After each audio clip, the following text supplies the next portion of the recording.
नमस्ते. माझं नाव राहुल खरवडे आणि आज आपण बघणार आहोत SSMD ॲग्रोटेक IPO बद्दल. तर SSMD ॲग्रोटेक कंपनी ही एक नॉर्थ इंडियाची प्रेस्टिजियस कंपनी आहे. तिथे त्यांचा चांगला प्रेझेन्स आहे. ते FMCG प्रोडक्ट बनवतात, जसं की चना डाळ, फ्लोअर, सत्तू एक्सेट्रा एक्सेट्रा.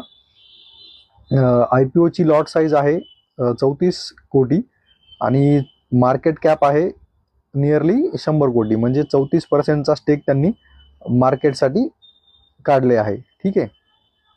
कंपनीचा फायनान्शियल इयर 25चा जो रेव्हेन्यू आहे तो आहे 99 कोटी आणि त्यात त्यांचं प्रॉफिट आहे नियरली 5.38 कोटी. म्हणजे 5.5% त्यांचं मार्जिन आहे.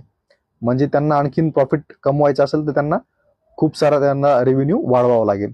ठीक आहे. ग्रोथ तशी कंपनीची चांगली आहे, पण SME असल्यामुळे रिस्क आहे. ठीक आहे. तर तुम्ही लिस्टिंग गेनसाठी प्रेफर करू नका IPO ला अप्लाय करायला. पण जर का तुम्हाला लॉंग टर्म इन्व्हेस्टमेंट करायची असेल तर तुम्ही या कंपनीचं थोडंफार अलोकेशन तुमच्या पोर्टफोलिओमध्ये ठेवू शकता. ठीक आहे. थँक्यू. पुन्हा भेटूया नेक्स्ट व्हिडिओमध्ये.